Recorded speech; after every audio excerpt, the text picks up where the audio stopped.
ઉપનિષદોમાં કહેવામાં આવ્યું છે કે શરીર રથ છે, ઇન્દ્રિયો ઘોડા છે, ઇન્દ્રિયોનો સ્વામી મન લગામ છે, શબ્દ વગેરે વિષયો માર્ગો છે, બુદ્ધિ સારથી છે, ચિત્ત જ ભગવાને બનાવેલી બાંધવાની લાંબી રાસ એટલે કે દોરડું છે, 10 પ્રાણ ધુંસરી છે, ધર્મ અને અધર્મ પૈડા છે, અને તેમનો અભિમાની જીવ રથી છે. ઓમકાર તે રથીનું ધનુષ્ય છે, શુદ્ધ જીવાત્મા બાણ છે, અને પરમાત્મા લક્ષ્ય છે. આ ઓમકાર વડે અંતરાત્માને પરમાત્મામાં લીન કરી દેવો. રાગ, દ્વેષ, લોભ, શોક, મોહ, ભય, મદ, માન, અપમાન, અસૂયા એટલે કે બીજાના ગુણોમાં દોષ જોવા, માયા, છળ, હિંસા, બીજાની ઉન્નતિ જોઈને બળવું, તૃષ્ણા, પ્રમાદ, ભૂખ અને ઊંઘ, આ બધા અને આવા જ બીજા ઘણા બધા જીવોના શત્રુઓ છે. તેમનામાં રજોગુણ પ્રધાન અને તમોગુણ પ્રધાન વૃત્તિઓ વધુ છે. સત્વગુણ પ્રધાન વૃત્તિઓ તો બહુ ઓછી હોય છે.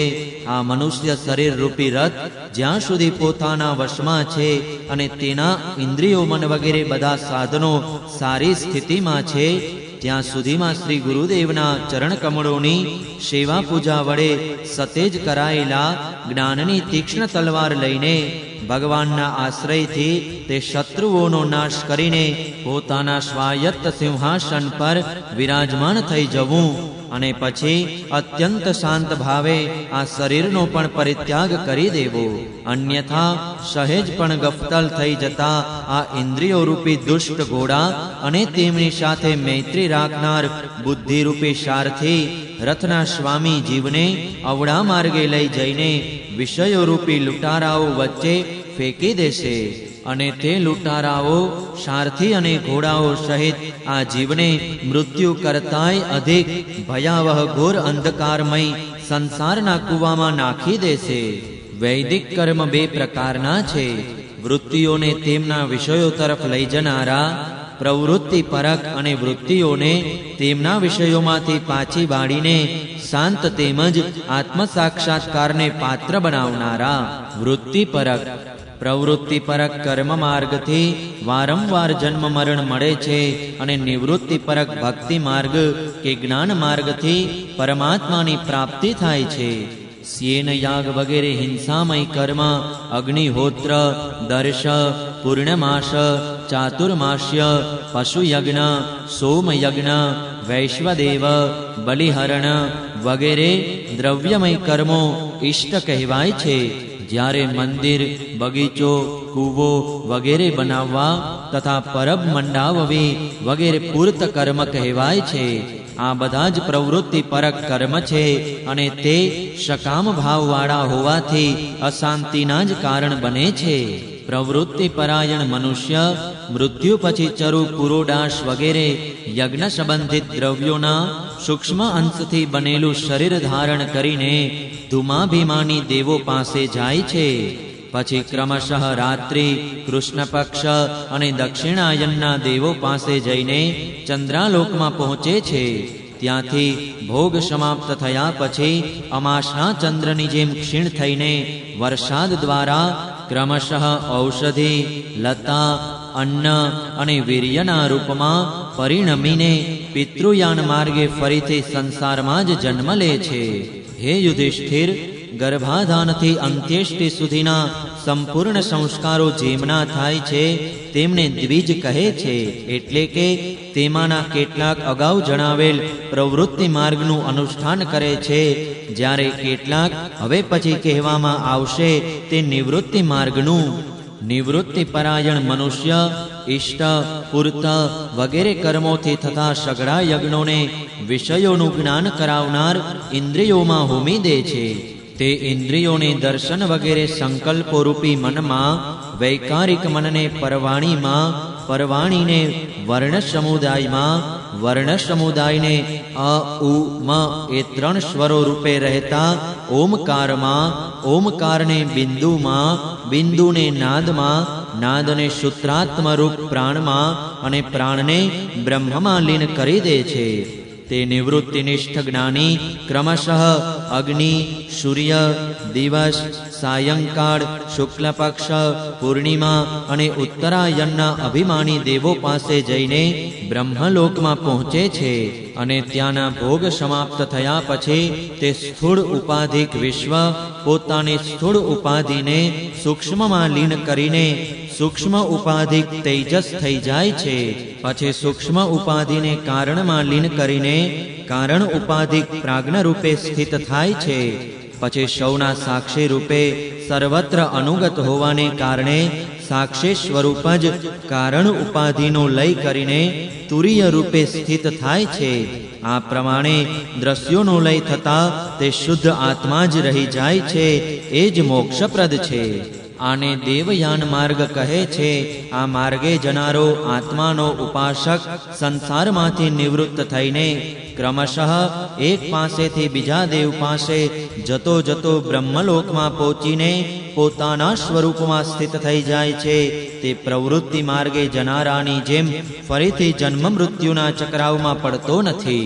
આ પિતૃયાન અને દેવયાન બંનેય વેદોક્ત માર્ગો છે. જે શાસ્ત્ર દ્રષ્ટિથી તેમને તત્વથી જાણી લે છે તે શરીરમાં સ્થિત રહેવા છતાં પણ મોહિત થતો નથી. પેદા થતા શરીરોની પહેલા પણ કારણ રૂપે અને તેમનો અંત થયા પછી પણ તેમની અવધિ રૂપે જે પોતે વિદ્યમાન હોય છે, જે ભોગ રૂપે બહાર અને ભોગતા રૂપે અંદર છે, તથા ઉચ્ચ અને નીચ, જ્ઞાન અને જ્ઞેય, વિષય વાણી અને વાણીનો વિષય, અંધકાર અને પ્રકાશ વગેરે વસ્તુઓ રૂપે જે કંઈ પણ ઉપલબ્ધ થાય છે તે સઘળું સ્વયં આ તત્વવેત્તા જ છે. આને લીધે મોહ તેને સ્પર્શી શકતો નથી. એ સ્પષ્ટ સમજાય છે કે દર્પણ વગેરેમાં દેખાતું પ્રતિબિંબ સાચું નથી. તેમ છતાં વસ્તુના રૂપમાં તો તે દેખાય જ છે અને તેનું કામ પણ કરે છે. તેવી જ રીતે ઇન્દ્રિયો વડે દેખાતું આ વિશ્વ પ્રપંચ વાસ્તવમાં ન હોવા છતાં પણ સત્ય જણાય છે. પૃથ્વી વગેરે પંચભૂતોથી આ શરીર બન્યું નથી. વાસ્તવિક દ્રષ્ટિએ જોવામાં આવે તો તે આ પંચભૂતોનો સમૂહ પણ નથી અને તેનો તે વિકાર કે પરિણામ પણ નથી. કારણ કે આ શરીર પોતાના સ્થૂળ ભૂતોથી ભિન્ન નથી અને તેમનામાં અનુગત પણ નથી. તેથી તે મિથ્યા છે. આ જ પ્રમાણે શરીરના કારણભૂત પંચભૂતો પણ અવયવી હોવાને કારણે પોતાના અવયવો સૂક્ષ્મ ભૂતોથી ભિન્ન નથી, અવયવ રૂપ જ છે. જ્યારે સૂક્ષ્મ રૂપે જોવામાં આવે તો અવયવો સિવાય અવયવીનું અસ્તિત્વ નથી મળતું. અર્થાત સાર વાત એ છે કે જ્યારે સૂક્ષ્મ ભૂતો જ મિથ્યા છે ત્યારે તેનાથી ઉત્પન્ન થયેલા સ્થૂળ ભૂતો અને તેમનાથી ઉત્પન્ન થયેલું આ શરીર પણ અસત એટલે કે મિથ્યા જ છે. એક બ્રહ્મ સિવાય બીજું કંઈ જ નથી. વાસ્તવમાં એક પરમાત્મા સિવાય બીજું કાંઈ જ નથી. અજ્ઞાનને લીધે અનેકત્વની કલ્પના થાય છે. જાગ્રત, સ્વપ્ન, સુષુપ્તિ ત્રણેય અવસ્થાઓમાં પણ અનેક પ્રકારના ભ્રમ થાય છે. જ્યાં સુધી આ સારું છે, આ નરસું છે એવી ભેદ બુદ્ધિ દૂર થતી નથી ત્યાં સુધી વિધિ નિષેધના શાસ્ત્રો રહે છે અને ત્રિગુણથી ઉપર ઉઠ્યા પછી શાસ્ત્રોના વિધિ નિષેધની જરૂર રહેતી નથી. કારણ કે તેની સ્વરૂપમાં સ્થિતિ થઈ ગઈ છે. જે વિચારશીલ મનુષ્યો સ્વાનુભવથી આત્માના ત્રિવિધ અદ્વૈતનો સાક્ષાત્કાર કરે છે તેઓ જાગ્રત, સ્વપ્ન, સુષુપ્તિ અને દ્રષ્ટા, દર્શન તથા દ્રશ્યના ભેદરૂપ સ્વપ્નને દૂર કરી દે છે. આ અદ્વૈત ત્રણ પ્રકારના છે: ભાવ અદ્વૈત, ક્રિયા અદ્વૈત અને દ્રવ્ય અદ્વૈત. તત્વદર્શીઓ આ જગતનું નિર્માણ પરમાત્મામાંથી થયેલું હોવાને લીધે તેમાં પરમાત્માને જ જુએ છે. જેમ વસ્ત્ર સૂતર રૂપ જ હોય છે તેવી જ રીતે કાર્ય પણ કારણ માત્ર જ છે. કારણ કે વાસ્તવમાં તો ભેદ નથી. આ પ્રમાણે સૌની એકતાનો વિચાર એ ભાવાદ્વૈત છે. હે યુધિષ્ઠિર, મન, વાણી અને શરીરથી થતા બધા કર્મ સ્વયં પરબ્રહ્મ પરમાત્મામાં જ થઈ રહ્યા છે. આવા ભાવથી સમસ્ત કર્મોનું સમર્પણ કરી દેવું એ ક્રિયાદ્વૈત છે. નારાયણાયેતિ સમર્પયામી. અર્થાત સ્વયં, પત્ની, પુત્ર તથા અન્ય જેટલા પણ શરીરધારી પ્રાણીઓ છે તે બધાના રૂપમાં એક પરમાત્મા જ છે. તેમણે જ પોતાના ઉપભોગ માટે તમામ પદાર્થોનું નિર્માણ કર્યું છે. આ પ્રમાણે ઉપભોગ કરનારા પ્રાણીના રૂપમાં અને ઉપભોગની સામગ્રીના રૂપમાં પણ એક બ્રહ્મનો જ વિચાર કરવો એ જ દ્રવ્યાદ્વૈત છે. હે રાજન, જે મનુષ્ય માટે જે દ્રવ્યને જે સમયે જે ઉપાયથી જેનાથી ગ્રહણ કરવાનું શાસ્ત્રની આજ્ઞાથી વિરુદ્ધ ન હોય તેણે તેનાથી જ પોતાના બધા કાર્યો સંપન્ન કરવા જોઈએ. આપત્તિકાળ સિવાય આના બદલે અન્ય રીતે કરવા જોઈએ નહીં. હે મહારાજ, ભગવાનનો ભક્ત મનુષ્ય આ વેદોક્ત કર્મોના તથા બીજા પોતાના કર્મોના અનુષ્ઠાન દ્વારા પોતે ગૃહસ્થ હોવા છતાં પણ શ્રી કૃષ્ણની ગતિને પ્રાપ્ત કરે છે. જેમ કે હે યુધિષ્ઠિર, તમે પોતાના સ્વામી ભગવાન શ્રી કૃષ્ણની કૃપા અને સહાયતાથી મોટી મોટી કપરી વિપત્તિઓમાંથી પાર થઈ ગયા છો અને તેમના જ ચરણ કમળોની સેવાથી સમસ્ત ભૂમંડળને જીતીને તમે મોટા મોટા રાજસૂય વગેરે યજ્ઞો કર્યા છે.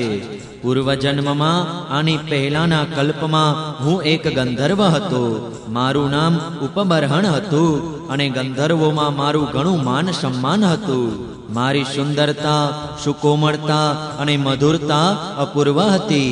મારા શરીરમાંથી સુગંધ નીકળ્યા કરતી હતી અને જોવામાં હું ઘણો સુંદર હતો. સ્ત્રીઓ મારી સાથે ઘણો પ્રેમ કરતી હતી અને હું હંમેશા પ્રમાદમાં જ રહેતો હતો. હું અત્યંત વિલાસી હતો. એકવાર દેવોને ત્યાં જ્ઞાન સત્ર થયું. તેમાં મોટા મોટા પ્રજાપતિઓ આવ્યા હતા. ભગવાનની લીલાનું ગાન કરવા માટે તેમણે ગંધર્વો અને અપ્સરાઓને બોલાવ્યા. હું જાણતો હતો કે તે સંતોનો સમાજ છે અને ત્યાં ભગવાનની લીલાનું જ ગાન થાય છે. તેમ છતાં હું સ્ત્રીઓની સાથે લૌકિક ગીતોનું ગાન કરતો કરતો ઉન્મત્તની જેમ ત્યાં જઈ પહોંચ્યો. દેવોએ જોયું કે આ તો અમારો અનાદાર કરી રહ્યો છે.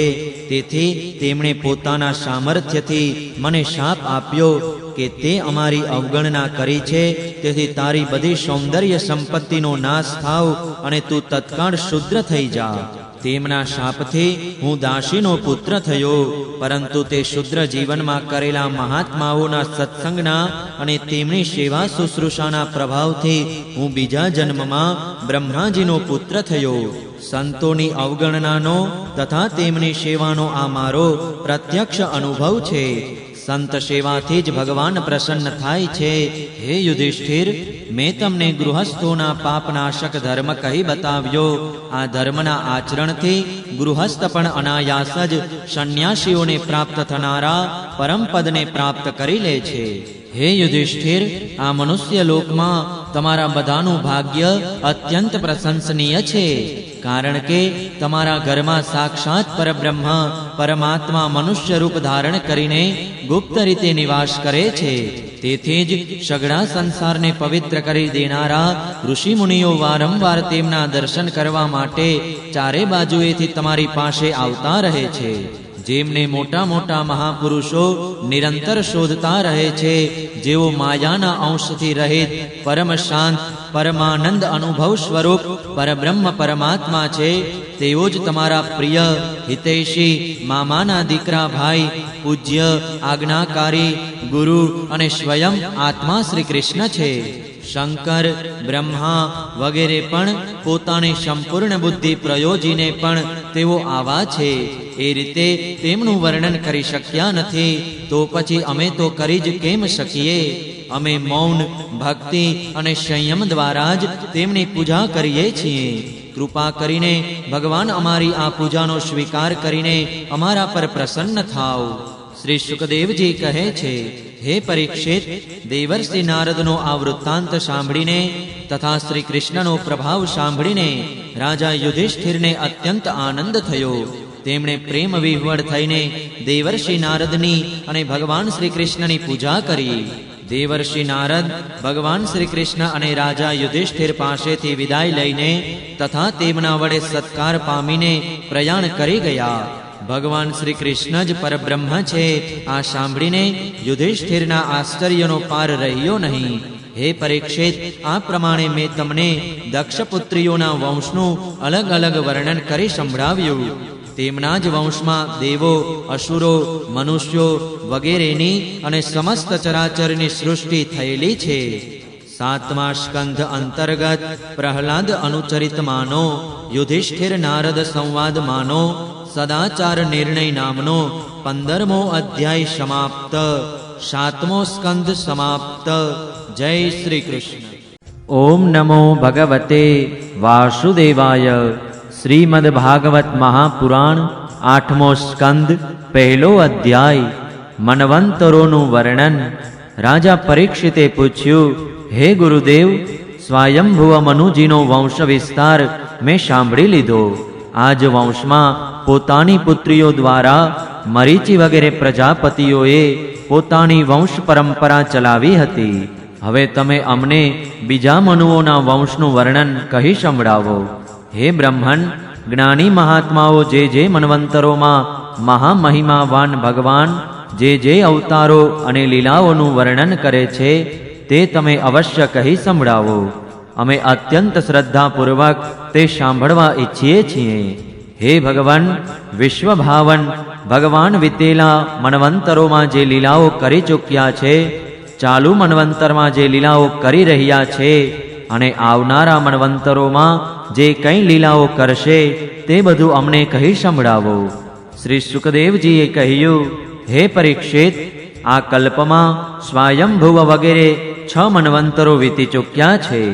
તેમના પહેલા મન્વંતરનું વર્ણન મેં કરી દીધું. તેમાં જ દેવો વગેરેની ઉત્પત્તિ થઈ હતી. ભગવાને યજ્ઞ પુરુષ રૂપે ધર્મનો ઉપદેશ કરવા માટે મનુની પુત્રી આકુતિથી તથા કપિલ રૂપે જ્ઞાનનો ઉપદેશ કરવા માટે દેવહૂતિથી તેમના પુત્ર રૂપે અવતાર લીધા હતા. ભગવાન કપિલનું વર્ણન પહેલાં જ મેં કરી દીધું છે. હવે ભગવાન યજ્ઞ પુરુષે આકુતિના ગર્ભથી અવતાર લઈને જે કંઈ કર્યું તેનું વર્ણન કરું છું. હે પરીક્ષિત, ભગવાન સ્વયંભુવ મનુએ સમસ્ત કામનાઓ અને ભોગોમાંથી વિરક્ત થઈને રાજ્યનો ત્યાગ કર્યો અને પોતાની પત્ની સતરૂપા સાથે તપ કરવા માટે વનમાં ગયા. હે ભારત, તેમણે સુનંદા નદીના કિનારે જમીન પર એક પગે ઊભા રહીને 100 વર્ષ સુધી ઘોર તપસ્યા કરી. તપસ્યા કરતી વેળા પ્રતિદિન તેઓ આ પ્રમાણે ભગવાનની સ્તુતિ કરતા હતા.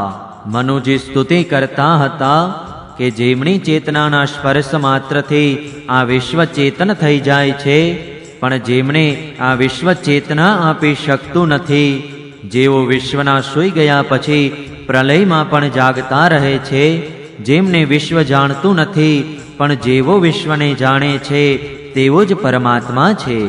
આ સમસ્ત વિશ્વ અને આ વિશ્વમાં રહેતા સઘળા ચરાચર પ્રાણીઓ બધા તે પરમાત્માથી ઓતપ્રોત છે.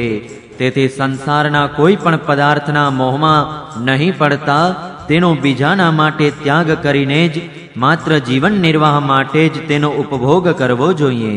તૃષ્ણાનો સર્વથા ત્યાગ કરી દેવો જોઈએ, કારણ કે આ સંસારની સંપત્તિઓ કોની છે? ભગવાન બધાના સાક્ષી છે. તેમને બુદ્ધિની વૃત્તિઓ કે નેત્ર વગેરે ઇન્દ્રિયો જાણી કે જોઈ શકતી નથી, પરંતુ તેમની જ્ઞાન શક્તિ અખંડ છે. સમસ્ત પ્રાણીઓના હૃદયમાં રહેનારા તે સ્વયં પ્રકાશ અસંગ પરમાત્માનું જ શરણ ગ્રહણ કરો, જેમનો આદિ કે અંત નથી, પછી મધ્ય તો હોય જ ક્યાંથી? જેમનું કોઈ નથી પોતાનું કે નથી પારકું, નથી બહાર કે નથી અંદર, તેઓ સ્વયં આદિ, મધ્ય અને અંત તથા પોતાના પારકા બહાર અંદર સર્વ કાંઈ છે, તેમની જ સત્તાથી વિશ્વની સત્તા છે. તેઓ જ અનંત વાસ્તવિક સત્ય પરબ્રહ્મ છે. તે પરમાત્મા જ વિશ્વરૂપ છે. તેમના અનંત નામ છે. તેઓ સર્વશક્તિમાન, સત્ય, સ્વયં પ્રકાશ, અજન્મા અને પુરાણ પુરુષ છે. તેઓ પોતાની માયા શક્તિ વડે જ વિશ્વની સૃષ્ટિમાં જન્મ વગેરે અપનાવે છે અને પોતાની વિદ્યાશક્તિ વડે તેનો ત્યાગ કરીને નિષ્ક્રિય સત સ્વરૂપ માત્ર બની રહે છે.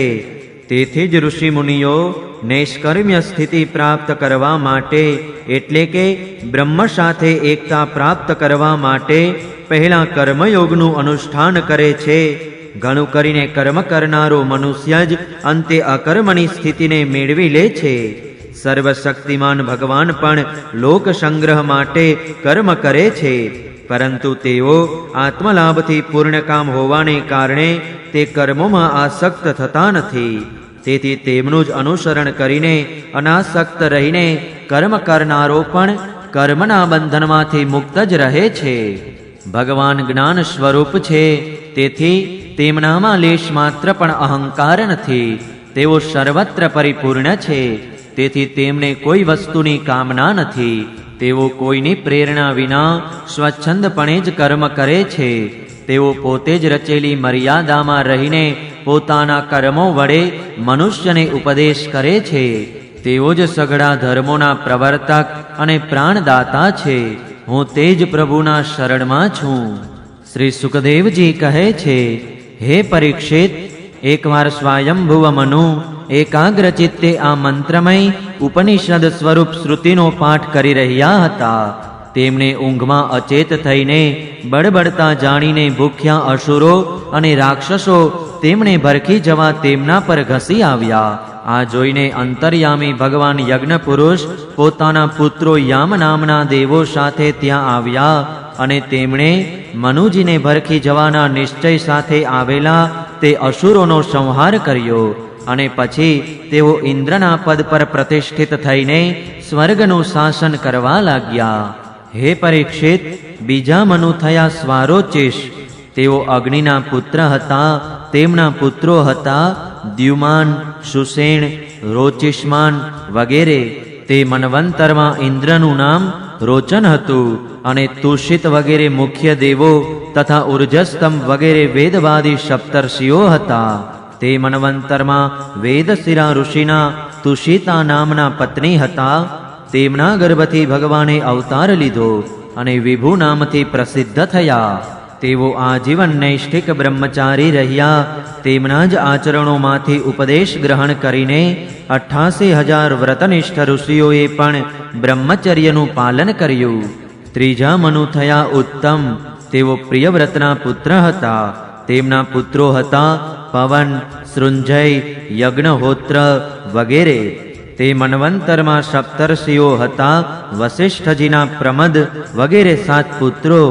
સત્ય, વેદશ્રુત અને ભદ્ર નામના દેવોનો મુખ્ય સમુદાય હતો અને ઇન્દ્રનું નામ હતું સત્યજીત. તે સમયે ધર્મની પત્ની સુનૃતાના ગર્ભથી પુરુષોત્તમ ભગવાને સત્યસેનના નામે અવતાર લીધો હતો. તેમની સાથે સત્યવ્રત નામનો દેવ સમુદાય પણ હતો. ભગવાને તે સમયના ઇન્દ્ર સત્યજીતના મિત્ર બનીને અસત્ય પરાયણ, દુષ્ચરિત્ર અને દુષ્ટ યક્ષો તથા રાક્ષસોનો તેમજ જીવોના દ્રોહી ભૂતગણોનો સંહાર કર્યો. ચોથા મનુનું નામ હતું તામસ. તેઓ ત્રીજા મનુ ઉત્તમના સગા ભાઈ હતા. તેમના 10 પુત્રો હતા. પૃથુ, ખ્યાતિ, નર, કેતુ વગેરે.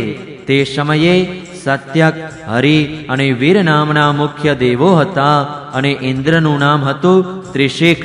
તે મન્વંતરમાં જ્યોતિર્ધામ વગેરે સપ્તર્ષિઓ હતા.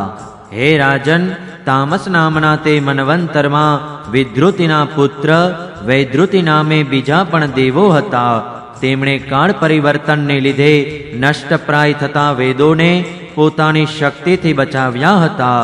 તેથી તેઓ વૈદ્રુતિ કહેવાયા. આ મન્વંતરમાં ભગવાને હરિમેધા ઋષિના પત્ની હરિણીના ગર્ભથી હરિરૂપે અવતાર લીધો હતો. આ જ અવતારમાં તેમણે મગરમચ્છથી ગજેન્દ્રનું રક્ષણ કર્યું હતું. રાજા પરીક્ષિતે કહ્યું, હે મુનિવર, ભગવાને ગજેન્દ્રને મગરમચ્છની પકડમાંથી કેવી રીતે છોડાવ્યો હતો તે અમે સાંભળવા ઈચ્છીએ છીએ. બધી કથાઓમાં એ જ કથા પરમ પુણ્યમય, પ્રશંસનીય, મંગલકારી અને શુભ છે, જેમાં મહાત્માએ ગાયેલા ભગવાન શ્રી હરિના પવિત્ર યશનું વર્ણન થયેલું છે. સૂતજી કહે છે, હે શૌનક વગેરે ઋષિજનો, રાજા પરીક્ષિત આમરણ અનશન વ્રત લઈને કથા સાંભળવા માટે જ બેઠા હતા. તેમણે આ રીતે શુકદેવજી મહારાજને કથા કહેવા માટે પ્રેરિત કર્યા. ત્યારે તેઓ ઘણો આનંદ પામ્યા અને પ્રેમથી પરીક્ષિતનું અભિનંદન કરીને મુનિઓની તે સભામાં કહી સંભળાવવા લાગ્યા. 8મા સ્કંદ અંતર્ગત મનવંતર અનુચરિતમાંનો પહેલો અધ્યાય સમાપ્ત. જય શ્રી કૃષ્ણ. ઓમ નમો ભગવતે વાસુદેવાય. બીજો અધ્યાય ગ્રાહ દ્વારા ગજેન્દ્રનું પકડાવવું. શ્રી શુકદેવજીએ કહ્યું, હે પરીક્ષિત, ક્ષીર સમુદ્રમાં ચિત્રકૂટ નામે એક પ્રસિદ્ધ સર્વ સમૃદ્ધિઓથી યુક્ત શ્રેષ્ઠ પર્વત હતો. તે 10,000 યોજન ઊંચો હતો. તેની ચારે તરફની લંબાઈ પહોળાઈ પણ તેટલી જ હતી. તેના રજત, લોહ અને સુવર્ણના 3 શિખરોની શોભાથી સમુદ્ર, દિશાઓ અને આકાશ જગમગતા રહેતા હતા. બીજા પણ તેના કેટલાય એવા શિખરો હતા કે જેઓ રત્નો અને ધાતુઓની રંગબેરંગી શોભા દર્શાવતા રહીને બધી દિશાઓને પ્રકાશિત કરી રહ્યા હતા. તે શિખરો પર વિવિધ જાતના વૃક્ષો, વેલીઓ અને ઝાડીઓ હતા. તે ચિત્રકૂટ પર્વત ઝરણાઓના કલહ ધ્વનિથી ગુંજતો રહેતો હતો. બધી બાજુએથી સમુદ્રના મોજા આવી આવીને તે પર્વતના નીચલા ભાગ સાથે અથડાતા હતા અને ત્યારે એવા જણાતા હતા કે તેઓ જાણે કે પર્વતરાજના પગ પાળખી રહ્યા હોય. તે પર્વતના પન્નાના નીલા પથ્થરોથી ત્યાંની ભૂમિ એવી શામળી થઈ ગઈ હતી કે જાણે તેના પર હરીભરી ધરો છવાઈ ગઈ હોય. તેની ગુફાઓમાં સિદ્ધો, ચારણો, ગંધર્વો, વિદ્યાધરો, નાગો, કિન્નરો, અપ્સરાઓ વગેરે વિહાર કરતા રહેતા હતા અને તેમના સંગીતનો ધ્વનિ શિલાઓ સાથે અથડાઈને ગુફામાં ગુંજતો રહેતો હતો. ત્યારે મોટા મોટા ગર્વિષ્ઠ સિંહો તેને બીજા સિંહની ગર્જના સમજીને સહી શકતા ન હતા અને પોતાની ગર્જનાથી તેને દબાવી દેવા માટે વધુ જોરથી ગર્જના કરવા લાગતા હતા. તે પર્વતની તળેટી જાત જાતના જંગલી પશુઓના ટોળાથી શોભતી રહેતી હતી. અનેક પ્રકારના વૃક્ષોથી ભરપૂર દેવોના ઉદ્યાનોમાં સુંદર સુંદર પક્ષીઓ મધુર કલરવ કરતા રહેતા હતા. તે પર્વતમાં ઘણી નદીઓ અને સરોવર પણ હતા. તેમનું પાણી ઘણું નિર્મળ હતું અને તેમના કાંઠે મણિયોની વેડુકા એટલે કે રેતી ચમકતી રહેતી હતી.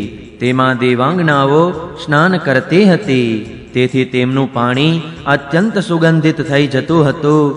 તે સૌરભ લઈને શીતળ પવન લહેરાતો રહેતો હતો.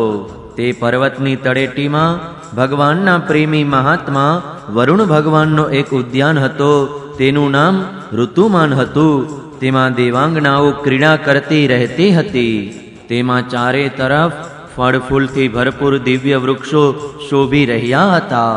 તે ઉદ્યાનમાં મંદાર, પારિજાત, ગુલાબ, આશોપાલવ, ચંપા, અનેક પ્રકારના આંબા, પ્રિયાલ, ફણસ, આંબલી, સોપારી, નારિયેળી, ખજૂરી, લીંબુડી, મહુડા, શાલ, તાડ, તમાલ, અસન, અર્જુન, અરીઠા, ઉમરો, અંજીર, વડ, પલાશ, ચંદન, લીમડા, કાંચનાર, શરુ, દેવદાર, દ્રાક્ષ, શેરડી, કેળ, જાંબુડી, બોરડી, રુદ્રાક્ષ, હરડે, આંબળા, બીલી, કેરડા, લીંબુ, ભીલામા વગેરે વૃક્ષો લહેરાતા હતા. તે ઉદ્યાનમાં એક ઘણું વિશાળ સરોવર હતું અને તેમાં સોનેરી કમળો ખીલી રહ્યા હતા. બીજા પણ વિભિન્ન પ્રકારના કુમુદ, કલ્હાર, સતદલ વગેરે કમળોની અનોખી શોભા પ્રસરી રહી હતી. ભ્રમરો ગુંજરાવ કરી રહ્યા હતા. મનોહર પક્ષીઓ કલરવ કરી રહ્યા હતા. હંસ, કારંડવ, ચક્રવાક અને સારસના ટોળે ટોળા ઉભરાતા હતા.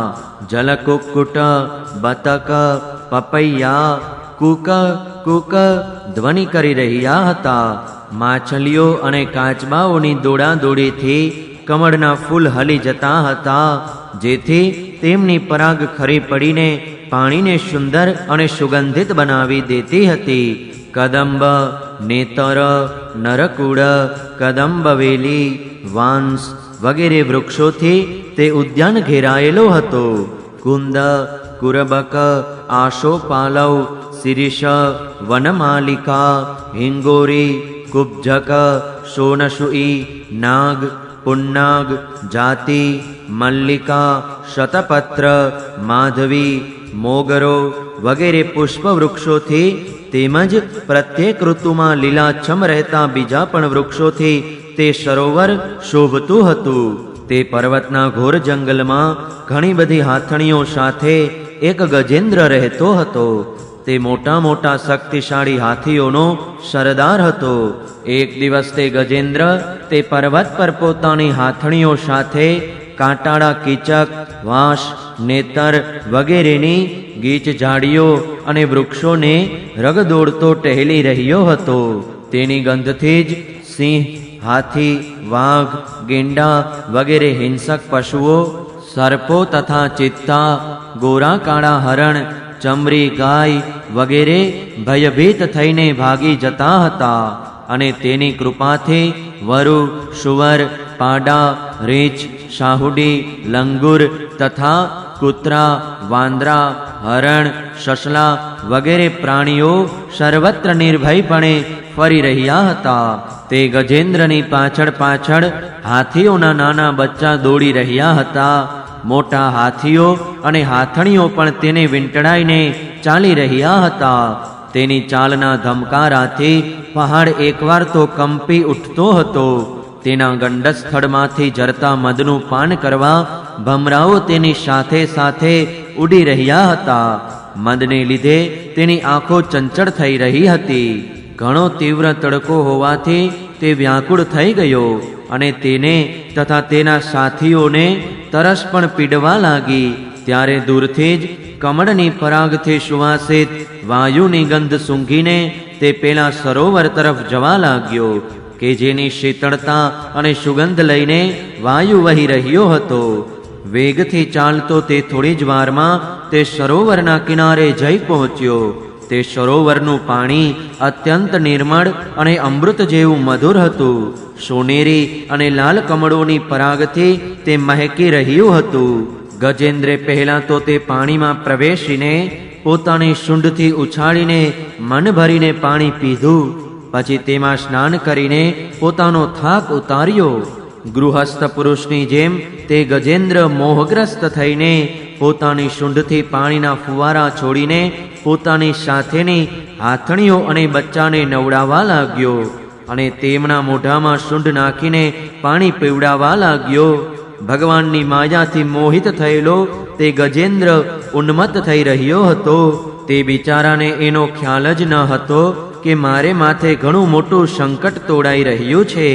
હે રાજન, ગજેન્દ્ર જે સમય આટલો ઉન્મત્ત થઈ રહ્યો હતો તે સમયે પ્રારબ્ધની પ્રેરણાથી એક બળવાન ગ્રાહે ક્રોધે ભરાઈને તેનો પગ પકડી લીધો.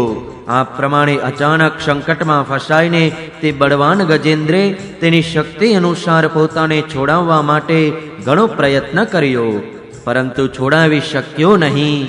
બીજા હાથીઓ, હાથણીઓ અને બચ્ચાએ જોયું કે તેમના સ્વામીને બળવાન ગ્રાહ ઘણા વેગથી ખેંચી રહ્યો છે અને તેઓ ઘણા ભયભીત થઈ રહ્યા છે. ત્યારે તે બધાને ઘણું દુઃખ થયું અને તેઓ ભારે વ્યાકુળતાથી ગરજવા લાગ્યા. ઘણાએ તેને મદદ પહોંચાડીને પાણીમાંથી બહાર કાઢવા ઈચ્છ્યું, પરંતુ એમાં તેઓ અસમર્થ જ રહ્યા. ગજેન્દ્ર અને ગ્રાહ પોતપોતાની પૂરી તાકાત લગાડીને મથી રહ્યા હતા. ક્યારેક ગજેન્દ્ર ગ્રાહને બહાર ખેંચી લાવતો હતો તો ક્યારેક ગ્રાહ ગજેન્દ્રને અંદર ખેંચી જતો હતો. હે રાજન, આ પ્રમાણે લડતા લડતા 1000 વર્ષ વીત્યા અને તે બંને જીવતા રહ્યા. આ ઘટના જોઈને દેવો પણ આશ્ચર્ય પામ્યા. છેવટે ઘણા દિવસો સુધી વારંવાર પાણીમાં ખેંચાઈ જવાથી ગજેન્દ્રનું શરીર શિથિલ પડી ગયું. ન તો તેના શરીરમાં બળ રહ્યું કે ન તો રહી મનમાં હિંમત. શક્તિ પણ ક્ષીણ થઈ ગઈ. ગ્રહ તો રહ્યો જળચર, તેથી તેનું બળ ક્ષીણ થવાને બદલે વધી ગયું હતું. તે ઘણા ઉત્સાહથી વિશેષ બળ લગાડીને ગજેન્દ્રને ખેંચવા લાગ્યો. દેહાભિમાની ગજેન્દ્ર આ પ્રમાણે પ્રાણોના સંકટમાં આવી પડ્યો અને પોતાને છોડવવા સર્વથા અસમર્થ બની ગયો. ઘણા સમય સુધી તેણે છુટકારો મેળવવાના ઉપાયોનો વિચાર કર્યો અને આખરે તેણે આ નિશ્ચય કર્યો કે આ ગ્રહ વિધાતાનો ફંદો જ છે. એમાં ફસાઈને હું આતુર થઈ રહ્યો છું. જ્યારે મને મારી બરાબરીના હાથીઓ પણ આ સંકટમાંથી ઉગારી શક્યા નથી, તો બિચારી આ હાથણીઓ તો છોડાવી જ કેમ શકે? તેથી હવે હું સમસ્ત વિશ્વના એકમાત્ર આશ્રય ભગવાનનું જ શરણ લઉં છું. કાળ ઘણો બળવાન છે. એ સાપની જેમ ઘણા પ્રચંડ વેગથી બધાને ગળી જવા માટે ઘસતો જ રહે છે. એનાથી અત્યંત ભયભીત થઈને જે કોઈ ભગવાનના શરણે જાય છે તેને તે પ્રભુ જરૂર બચાવી લે છે. એમનાથી ભયભીત થઈને મૃત્યુ પણ પોતાનું કામ કરવા માટે દોડતું હોય છે. તે જ પ્રભુ સૌના આશ્રય છે. હું તેમનું જ શરણું લઉં છું. 8મા સ્કંધ અંતર્ગત મન્વંતર અનુવર્ણન માનો ગજેન્દ્ર ઉપાખ્યાન માનો 2જો અધ્યાય સમાપ્ત. જય શ્રી કૃષ્ણ. ઓમ નમો ભગવતે વાસુદેવાય.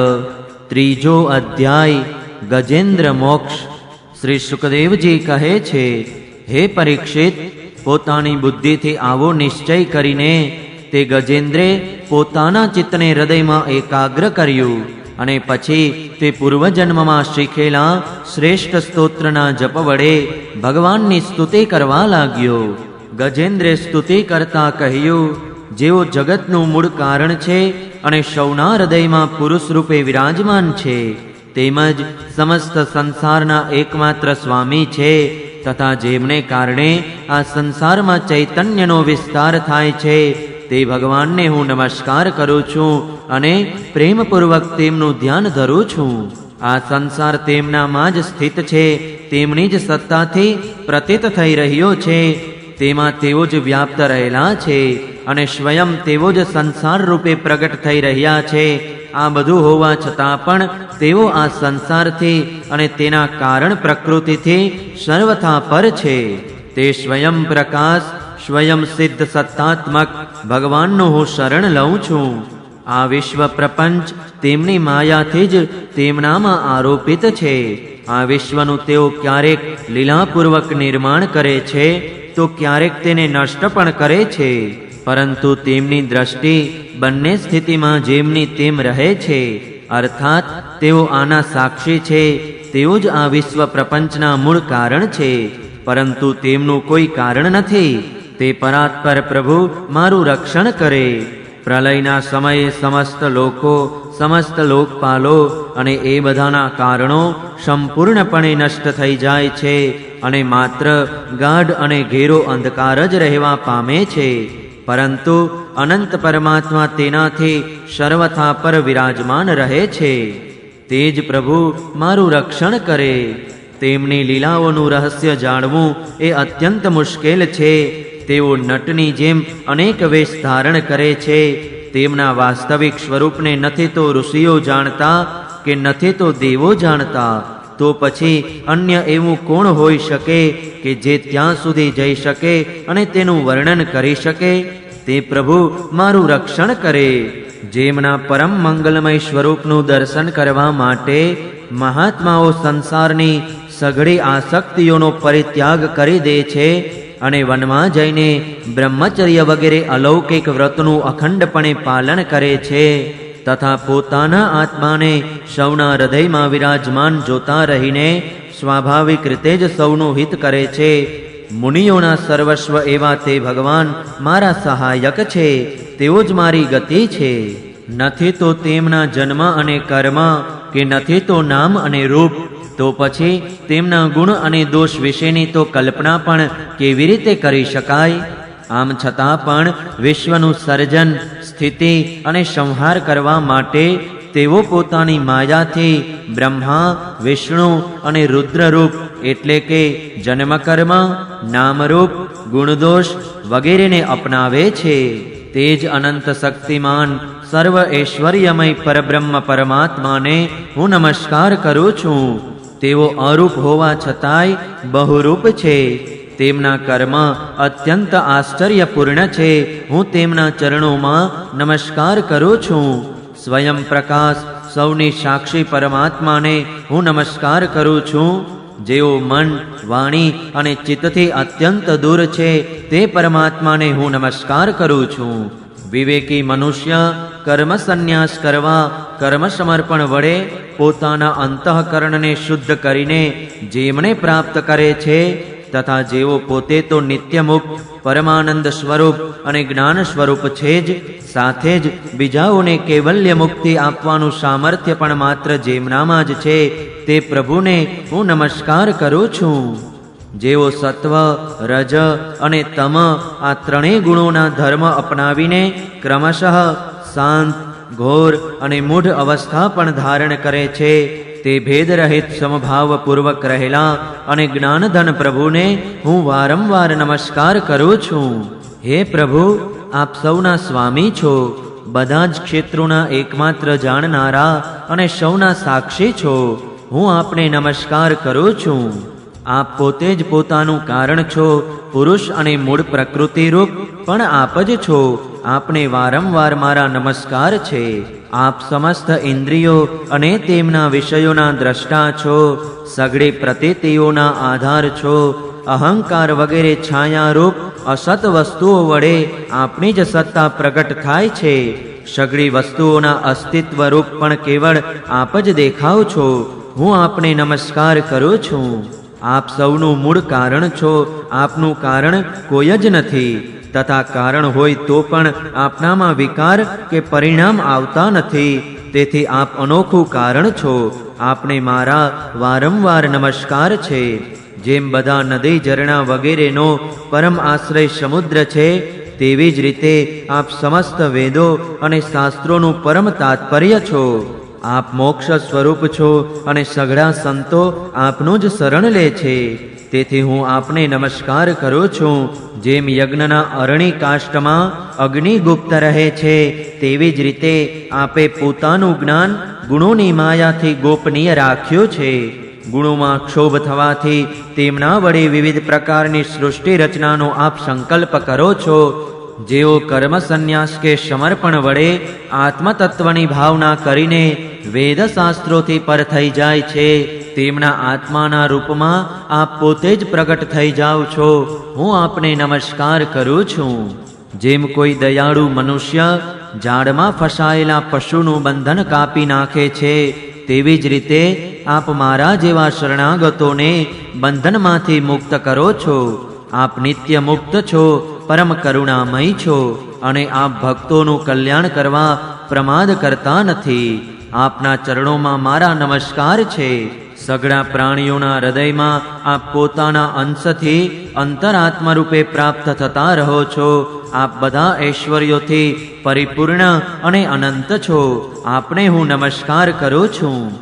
જેઓ શરીર, પુત્ર, વડીલ, ઘર, સંપત્તિ અને સ્વજનોમાં આસક્ત છે, તેમણે આપની પ્રાપ્તિ થવી અત્યંત મુશ્કેલ છે. કારણ કે આપ પોતે ગુણોની આસક્તિ વિનાના છો. જીવન મુક્ત મનુષ્યો પોતાના હૃદયમાં નિરંતર આપનું ચિંતન કરતા રહે છે. તેવા બધા ઐશ્વર્યોથી પરિપૂર્ણ જ્ઞાન સ્વરૂપ ભગવાનને હું નમસ્કાર કરું છું. ધર્મ, અર્થ, કામ અને મોક્ષની કામનાથી મનુષ્યો તેમની ભક્તિ કરીને પોતાની અભિષ્ટ વસ્તુ પ્રાપ્ત કરી લે છે. એટલું જ નહીં, તેઓ મનુષ્યને બધા પ્રકારનું સુખ આપે છે અને પોતાના જેવું જ અવિનાશી પાર્ષદ શરીર પણ આપે છે. જેવો અપાર દયાળુ છે એવા પ્રભુ મારો ઉદ્ધાર કરે. જેમના અનન્ય પ્રેમી ભક્તો તેમના જ શરણે રહીને તેમની પાસેથી કોઈ પણ વસ્તુની મોક્ષ શુદ્ધાની પણ કામના કરતા નથી, તેમની પરમ દિવ્ય મંગલમય લીલાઓનું ગાન માત્ર કરતા રહીને આનંદ સાગરમાં ડૂબેલા રહે છે. જેઓ અવિનાશી, સર્વશક્તિમાન, અવ્યક્ત, ઇન્દ્રિયાતીત અને અતિ સૂક્ષ્મ છે, જેઓ અત્યંત પાસે હોવા છતાં પણ ઘણા દૂર જણાય છે, જેઓ આધ્યાત્મિક યોગ એટલે કે જ્ઞાન યોગ અથવા ભક્તિ યોગ દ્વારા પ્રાપ્ત થાય છે, તે જ આદિ પુરુષ અનંત અને પરિપૂર્ણ પરબ્રહ્મ પરમાત્માની હું સ્તુતિ કરું છું. જે પ્રમાણે અગ્નિમાંથી તેની જ્વાળાઓ નીકળે છે અને તેમાં જ લીન થાય છે, જેમ સૂર્યમાંથી કિરણો નીકળે છે અને તેમાં જ લીન થઈ જાય છે, તે જ રીતે આ સમસ્ત વિશ્વ પ્રપંચ અર્થાત ગુણોના પ્રવાહરૂપ બુદ્ધિ, મન, ઇન્દ્રિયો અને તમામ શરીરો તેમનાથી ઉત્પન્ન થાય છે અને તેમનામાં જ લીન થઈ જાય છે. તે ભગવાન નથી દેવ કે નથી અસુર, નથી મનુષ્ય કે પશુ પક્ષી, નથી સ્ત્રી પુરુષ કે નપુંસક. તેઓ ગુણ, કર્મ, કાર્ય કે કારણ પણ નથી. પરંતુ આ બધાનો નિષેધ થઈ જતા જે કંઈ શેષ રહે છે તે જ તેમનું સ્વરૂપ છે તથા તેઓ જ સર્વ કાંઈ છે. તે જ પરમાત્મા મારો ઉદ્ધાર કરે. હે પ્રભુ, હું હાથીની આ યોનિમાં જીવવા ઈચ્છતો નથી, કારણ કે અંદર બહાર બધી બાજુએ અજ્ઞાનના આવરણોથી તે ઢંકાયેલી છે. તેને હયાત રાખીને શું કરવાનું છે?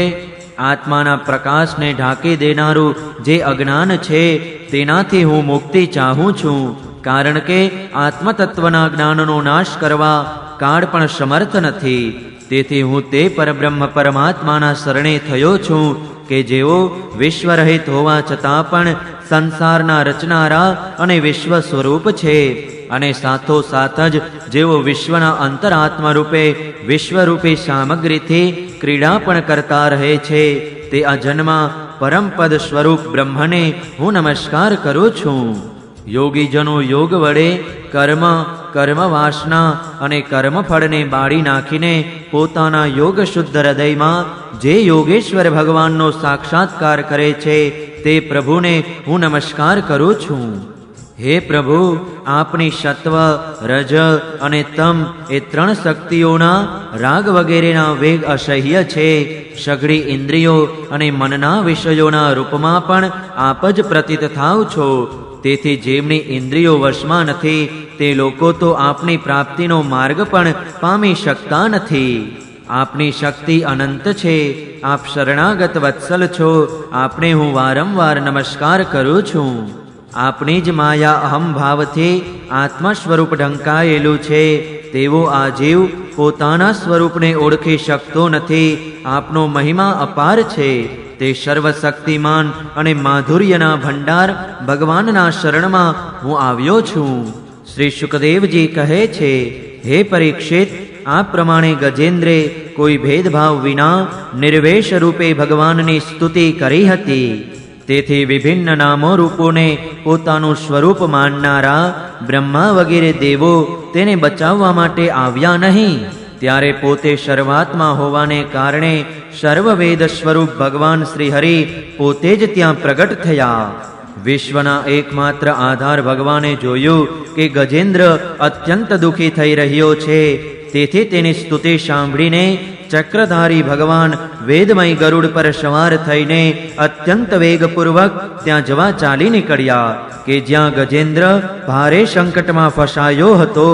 તેમની સાથે સ્તુતિ કરતા કરતા દેવો પણ આવ્યા. તે સરોવરમાં બળવાન ગ્રાહે તે ગજેન્દ્રને પકડી રાખ્યો હતો અને તેથી તે અત્યંત વ્યાકુળ થઈ રહ્યો હતો.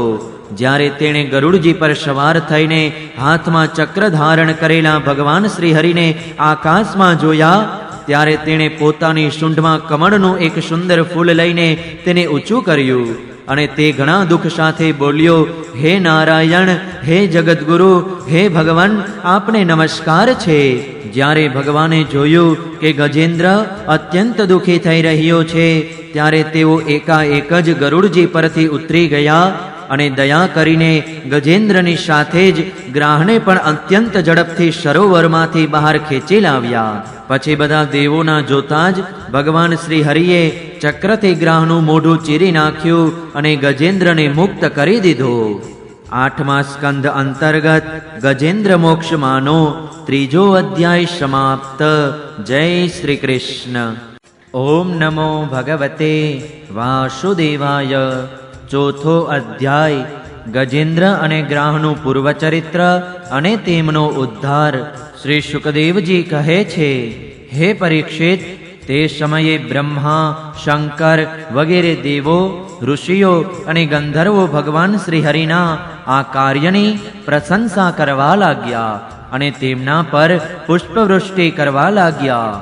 સ્વર્ગમાં નગારા વાગવા લાગ્યા, ગંધર્વો ગાવા નાચવા લાગ્યા તથા ઋષિઓ, ચારણો અને સિદ્ધો ભગવાન શ્રી પુરુષોત્તમની સ્તુતિ કરવા લાગ્યા.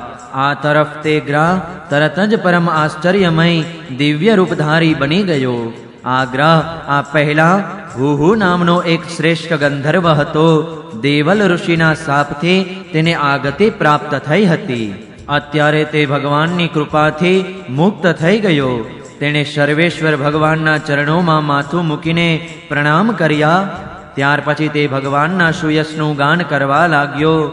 વાસ્તવમાં અવિનાશી ભગવાન જ સર્વશ્રેષ્ઠ કીર્તિ સંપન્ન છે અને તેમના ગુણ તથા તેમની મનોહર લીલાઓ ગાવા યોગ્ય છે. ભગવાનના કૃપાસભર સ્પર્શથી તે ગ્રહના બધા પાપો અને દુઃખો નાશ પામ્યા. તેણે ભગવાનની પરિક્રમા કરીને તેમના ચરણોમાં પ્રણામ કર્યા અને સૌના જોતા જ પોતાના લોક ભણી પ્રયાણ કર્યું. ગજેન્દ્ર પણ ભગવાનનો સ્પર્શ થતાં જ અજ્ઞાનના બંધનમાંથી છૂટી ગયો. તેને ભગવાનનું જ રૂપ પ્રાપ્ત થઈ ગયું. તે પિતાંબરધારી અને ચતુર્ભુજ બની ગયો. આ ગજેન્દ્ર પૂર્વજન્મમાં દ્રવિડ દેશનો પાંડ્ય વંશીય રાજા હતો. તેનું નામ હતું ઇન્દ્રદ્યુમન. તે વિખ્યાત વિષ્ણુવ્રત પરાયણ ભગવાનનો ઉપાસક હતો. એક સમયે તે રાજ્યનો ત્યાગ કરીને મલય પર્વત પર રહેતો હતો. તેણે જટા વધારીને તપસ્યાનો વેશ ધારણ કર્યો હતો.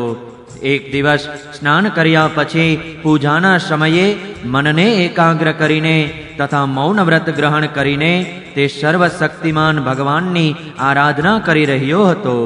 તે સમયે નસીબ જોગે પરમ યશસ્વી અગત્ય મુનિ પોતાની શિષ્ય મંડળી સાથે ત્યાં પધાર્યા. તેમણે જોયું કે પ્રજાપાલન, ગૃહસ્થ યોગ્ય અતિથિ સેવા વગેરે ધર્મનો પરિત્યાગ કરીને તપસ્વીઓની જેમ એકાંતમાં બેસીને આ ઉપાસના કરી રહ્યો છે. તેથી તે ઋષિ અત્યંત ક્રુદ્ધ થયા. તેમણે રાજા ઇન્દ્રદ્યુમનને શાપ આપ્યો. આ રાજાએ ગુરુજનો પાસેથી બોધ ગ્રહણ કર્યો નથી અને અભિમાનને લીધે પરોપકારમાંથી નિવૃત્ત થઈને દુરાત્મા બની ગયો છે. બ્રાહ્મણોની અવમાનના કરનારો આ હાથી જેવો જડબુદ્ધિ છે, તો આને તેજ ઘોર અજ્ઞાનમય હાથીની યોની પ્રાપ્ત થાય. શ્રી શુકદેવજી કહે છે, હે રાજન, શાપ તેમજ વરદાન આપવામાં સમર્થ અગત્ય મુનિ આ પ્રમાણે શાપ આપીને પોતાની શિષ્ય મંડળી સાથે ત્યાંથી ચાલ્યા ગયા. રાજર્ષિ ઇન્દ્રદ્યુમે આ મારું પ્રારબ્ધ હશે એમ સમજીને સંતોષ માન્યો. ત્યારબાદ તેણે આત્માનું વિસ્મરણ કરાવી દેનારી હાથીની યોની મળી. પણ ભગવાનની આરાધનાનો પ્રભાવ એવો છે કે તેને હાથી થવા છતાં પણ ભગવાનનું સ્મરણ થઈ જ આવ્યું. ભગવાન શ્રી હરિએ આ પ્રમાણે ગજેન્દ્રનો ઉદ્ધાર કરીને તેને પોતાનો પાર્ષદ બનાવી લીધો. ગંધર્વો, સિદ્ધો, દેવો વગેરેએ ભગવાનની આ લીલાનું ગાન કર્યું. ભગવાન પાર્ષદ રૂપે ગજેન્દ્રને સાથે લઈને ગરુડ પર સવાર થઈને પોતાના અલૌકિક ધામમાં સિધાવી ગયા. હે કુરુવંશ શિરોમણી, મેં ભગવાન શ્રી કૃષ્ણનો મહિમા અને ગજેન્દ્ર મોક્ષની કથા તમને કહી સંભળાવ્યા. આ પ્રસંગ તેના સાંભળનારાઓના કડી સહજ મળને તથા દુઃસ્વપ્નને દૂર કરનારો તેમજ યશ, ઉન્નતિ અને સ્વર્ગ આપનારો છે. તેથી જ કલ્યાણવાંછુ બ્રાહ્મણો દુઃસ્વપ્ન વગેરેનું શમન કરવા માટે સવારે જાગતા જ પવિત્ર થઈને આનો પાઠ કરે છે. હે કુરુશ્રેષ્ઠ પરીક્ષિત, ગજેન્દ્રની સ્તુતિથી પ્રસન્ન થયેલા સર્વવ્યાપક અને સર્વભૂત સ્વરૂપ ભગવાન શ્રી હરિએ તેને બધા લોકની સામે જ આ વાત કહી હતી. શ્રી ભગવાને કહ્યું હતું, જે લોકો રાત્રિના પાછલા પહરોમાં ઉઠીને ઇન્દ્રિય નિગ્રહપૂર્વક એકાગ્ર ચિત્તે મારું તારું તથા આ સરોવર, પર્વત અને ગુફા, વન, નેતર, કીચક અને વાંસની ઝાડીઓ, અહીંના વૃક્ષો તથા પર્વત શિખરો મારું, બ્રહ્માજીનું અને શિવજીનું, ત્રણેય નિવાસ સ્થાનો મારા પ્રિયધામ ક્ષીરસાગર, પ્રકાશમય શ્વેતદ્વીપ, શ્રીવત્સ, કૌસ્તુભમણિ, વનમાળા, મારી કૌમુદકી ગદા, સુદર્શન ચક્ર, પાંચજન્ય શંખ, પક્ષીરાજ ગરુડ, મારી સૂક્ષ્મ કલા સ્વરૂપ શેષજી, મારા આશ્રય રહેતા લક્ષ્મી દેવી, બ્રહ્માજી, દેવર્ષિ નારદ, શંકરજી તથા ભક્તરાજ પ્રહલાદ, મત્સ્ય, કચ્છપ, વરાહ વગેરે અવતારોમાં કરેલા મારા અનંત પુણ્યમય ચરિત્રો, સૂર્ય, ચંદ્ર, અગ્નિ, ઓમકાર, સત્ય, મૂળ પ્રકૃતિ, ગાય, બ્રાહ્મણ, અવિનાશી સનાતન ધર્મ, સોમ, કશ્યપ અને ધર્મપત્નીઓ દક્ષ કન્યાઓ, ગંગા, સરસ્વતી, અલકનંદા, યમુના, ઐરાવત હાથી, ભક્ત શિરોમણિ ધ્રુવ, 7 બ્રહ્મર્ષિ અને પવિત્ર કીર્તિ મહાપુરુષો એટલે કે નળ, યુધિષ્ઠિર, જનક વગેરેનું સ્મરણ કરે છે તેઓ સમસ્ત પાપોમાંથી છૂટી જાય છે, કારણ કે આ તમામે તમામ મારા જ રૂપ છે. હે પ્રિય ગજેન્દ્ર, જે લોકો બ્રાહ્મ મુહૂર્તમાં જાગીને તમે કરેલી સ્તુતિથી મારું સ્તવન કરશે તેમને હું તેમના મૃત્યુકાળે નિર્મળ બુદ્ધિ આપીશ. શ્રી શુકદેવજી કહે છે, હે પરીક્ષિત, આ પ્રમાણે કહીને ભગવાન ઋષિકેશે દેવતાઓનું અભિનંદન કરતા રહીને પોતાનો શ્રેષ્ઠ શંખ વગાડ્યો અને ગરુડજી પર આરૂઢ થઈ ગયા. 8મા સ્કંદ અંતર્ગત ગજેન્દ્ર મોક્ષ નામનો 4થો અધ્યાય સમાપ્ત. જય શ્રી કૃષ્ણ. ઓમ નમો ભગવતે વાસુદેવાય. 5મો અધ્યાય દેવોનું બ્રહ્માજી પાસે જવું અને બ્રહ્માજીએ કરેલી ભગવાનની સ્તુતિ. શ્રી શુકદેવજી કહે છે, હે પરીક્ષિત, ભગવાને કરેલી ગજેન્દ્ર મોક્ષની આ પવિત્ર લીલા સઘળા પાપ કર્મોનો નાશ કરનારી છે એ મેં તમને કહી સંભળાવી. હવે તમે રૈવત મન્વંતરની કથા સાંભળો. 5મા મનુનું નામ હતું રૈવત. તેઓ 4થા મનુ તામસના સગા ભાઈ હતા. તેમના અર્જુન, બલિ, વિંધ્ય વગેરે ઘણા પુત્રો હતા. તે મન્વંતરમાં ઇન્દ્રનું નામ વિભુ હતું અને ભૂતરય વગેરે દેવોનો મુખ્ય સમુદાય હતો. હે રાજન, તે સમયે હિરણ્યરોમા, વેદશિરા, ઉર્ધ્વબાહુ વગેરે સપ્તર્ષિઓ હતા. એમાંના શુભ ઋષિની પત્નીનું નામ વિકુંઠા હતું. તેમના જ ગર્ભથી વૈકુંઠ નામના શ્રેષ્ઠ દેવો સહિત પોતાના અંશથી સ્વયં ભગવાને વૈકુંઠ નામનો અવતાર ધારણ કર્યો. તેમણે જ લક્ષ્મી દેવીની પ્રાર્થનાથી તેમને પ્રસન્ન કરવા માટે વૈકુંઠ ધામની રચના કરી હતી. તે લોક સમસ્ત લોકોમાં શ્રેષ્ઠ છે. તે વૈકુંઠનાથના કલ્યાણમય ગુણ અને પ્રભાવનું વર્ણન હું સંક્ષેપ્તમાં કરી ચૂક્યો છું.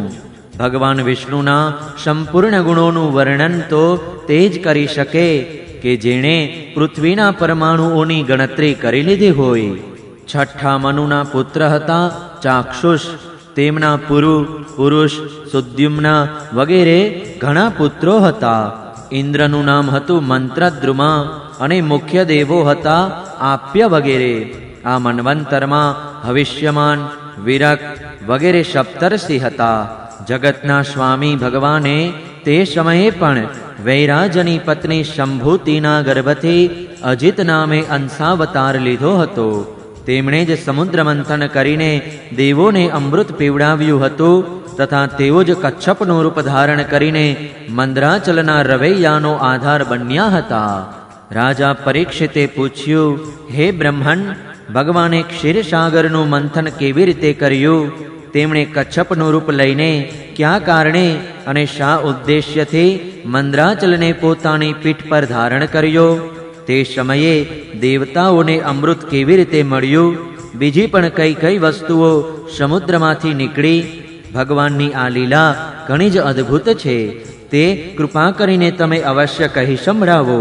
તમે ભક્તવત્સલ ભગવાનના મહિમાનું જેમ જેમ વર્ણન કરો છો તેમ તેમ મારું હૃદય તેને વધુ ને વધુ સાંભળવા માટે ઉત્સુક થતું જાય છે, તૃપ્તિ પામતું નથી, કારણ કે દીર્ઘકાળથી એ સંસારની જ્વાળાઓથી બળતું જ રહ્યું છે. સૂતજીએ કહ્યું, હે શૌનક આદિ ઋષિજનો, ભગવાન શ્રી શુકદેવજીએ રાજા પરીક્ષિતના આ પ્રશ્નનું અભિનંદન કરતા ભગવાનની સમુદ્ર મંથનની લીલા વર્ણવાનું શરૂ કર્યું. શ્રી શુકદેવજી કહે છે, હે પરીક્ષિત, જે સમયની આ વાત છે તે સમયે અસુરોએ પોતાના તીક્ષ્ણ શસ્ત્રોથી દેવોને પરાજિત કરી દીધેલા હતા. તે યુદ્ધમાં ઘણા બધાએ પ્રાણ ગુમાવ્યા. તેઓ રણભૂમિમાં ઢળી પડ્યા અને ફરીથી ઉઠી શક્યા નહીં. દુર્વાસાના શાપથી ત્રણેય લોક અને સ્વયં ઇન્દ્ર પણ શ્રીહીન થઈ ગયા હતા, ત્યાં સુધી કે યજ્ઞયાગ વગેરે ધર્મકર્મોનો પણ લોપ થઈ ગયો હતો.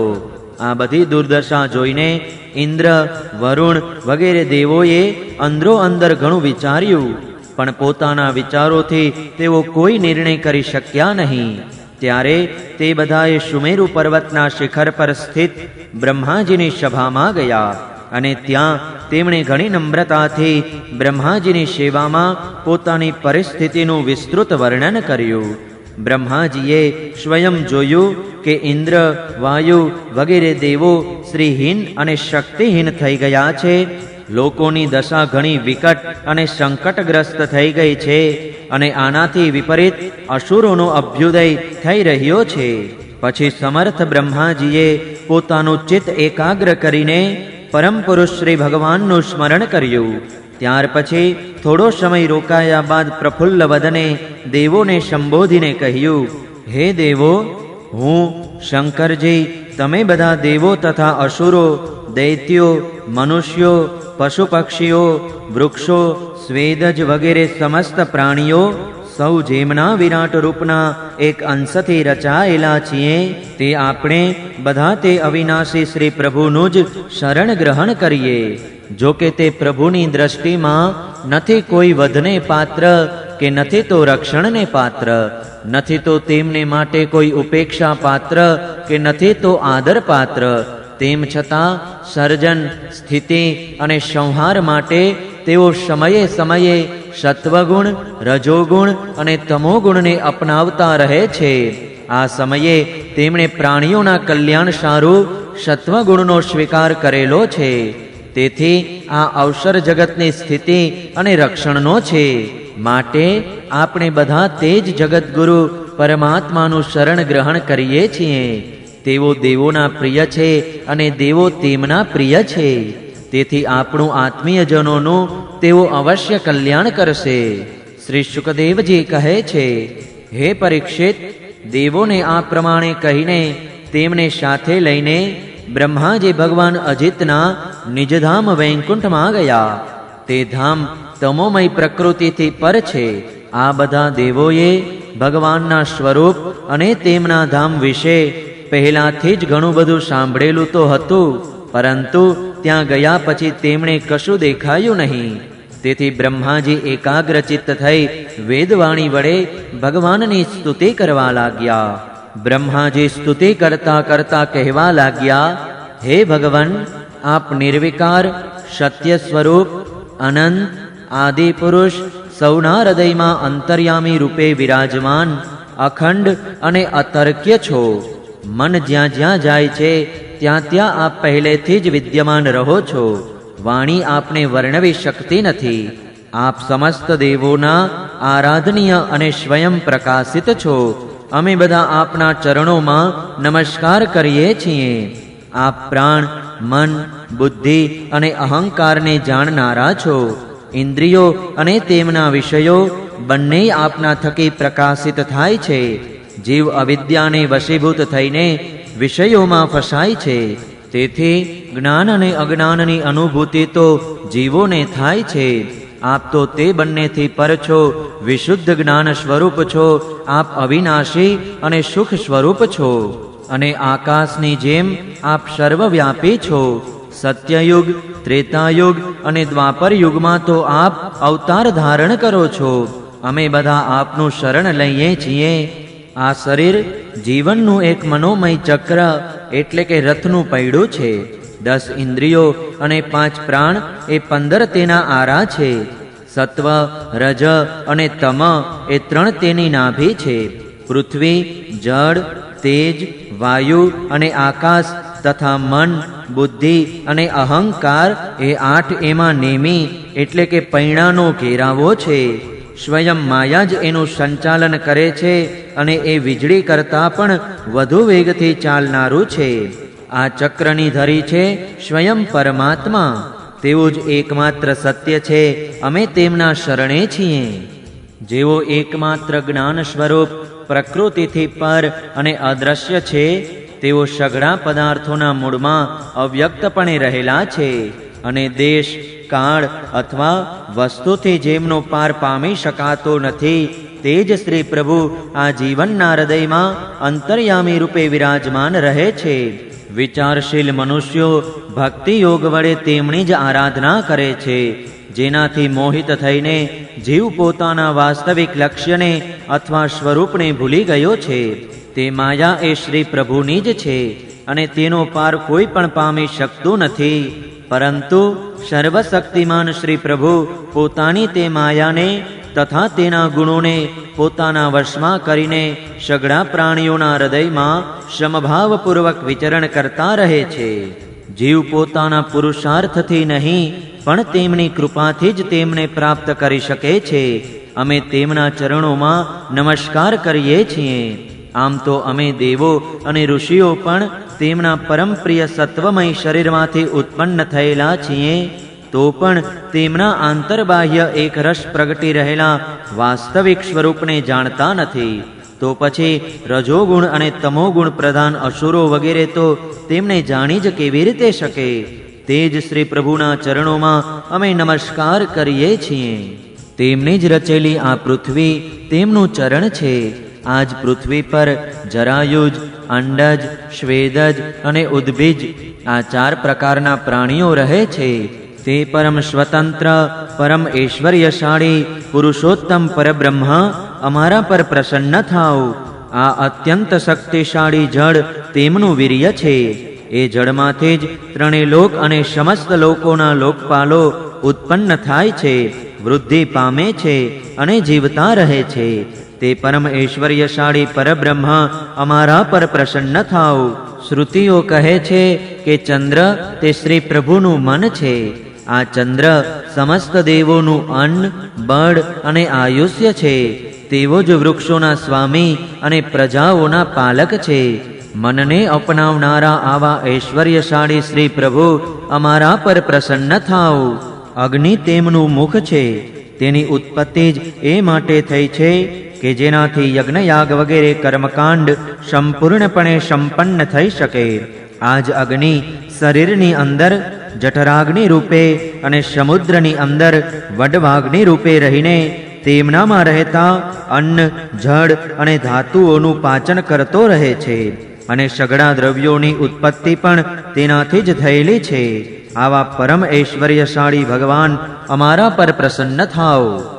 જેમના વડે જીવ દેવયાન માર્ગે બ્રહ્મલોકને પામે છે, જેઓ વેદોની સાક્ષાત મૂર્તિ અને ભગવાનના ધ્યાન કરવા યોગ્ય ધામ છે, જેઓ પુણ્યલોક સ્વરૂપ હોવાને કારણે મુક્તિનું દ્વાર અને અમૃતમય છે અને કાળરૂપ હોવાને કારણે મૃત્યુ પણ છે, એવા સૂર્ય જેમના નેત્ર છે, તે પરમ ઐશ્વર્યશાળી ભગવાન અમારા પર પ્રસન્ન થાઓ.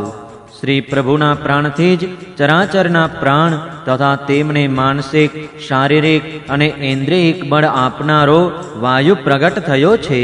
તેઓ ચક્રવર્તી સમ્રાટ છે અને ઇન્દ્રિયોના અધિષ્ઠાતા દેવો અમે બધા તેમના સેવકો છીએ.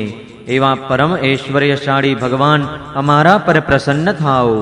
જેમના કાનોમાંથી દિશાઓ, હૃદયમાંથી ઇન્દ્રિય ગોલક અને નાભીમાંથી આકાશ ઉત્પન્ન થયા છે, જેઓ 5 પ્રાણ એટલે કે પ્રાણ, અપાન, ઉદાન, સમાન અને વ્યાન, 10 ઇન્દ્રિયો, મન, 5 અશુ એટલે કે નાગ, કુર્મ, કૃકલ, દેવદત્ત અને ધનંજય તેમજ શરીરના આશ્રય છે તે પરમ ઐશ્વર્યશાળી ભગવાન અમારા પર પ્રસન્ન થાઓ.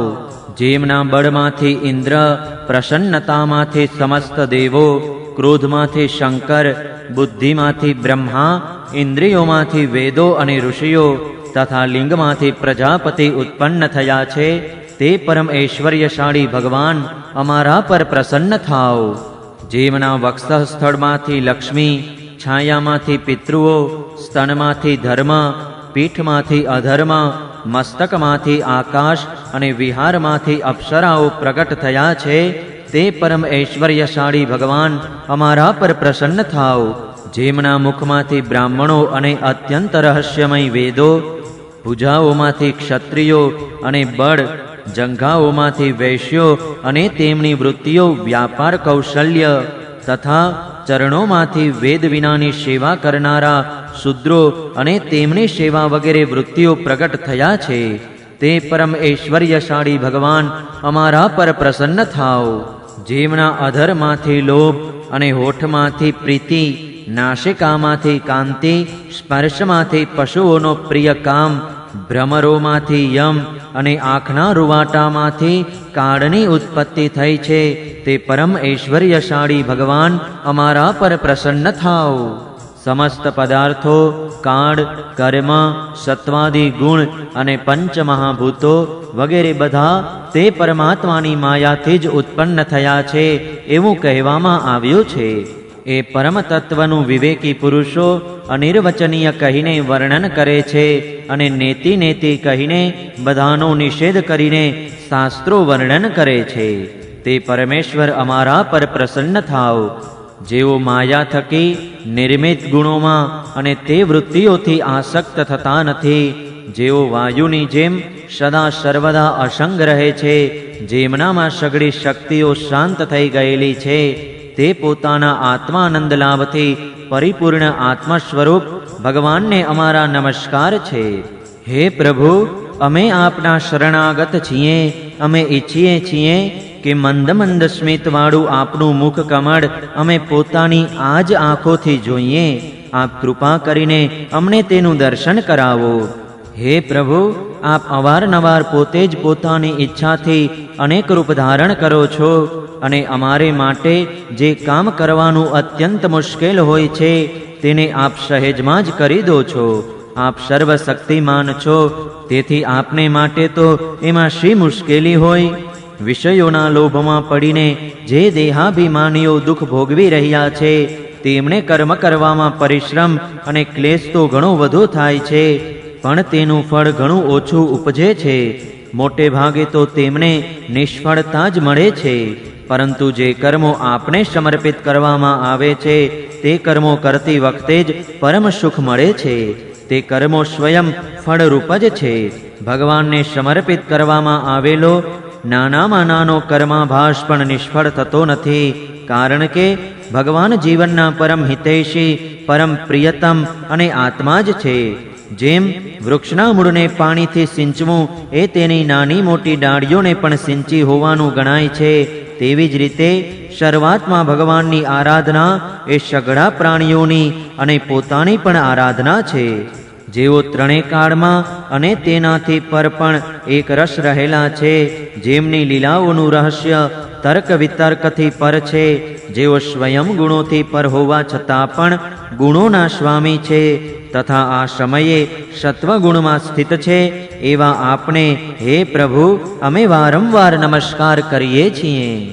8મા સ્કંધ અંતર્ગત અમૃત મંથનમાંનો 5મો અધ્યાય સમાપ્ત. જય શ્રી કૃષ્ણ.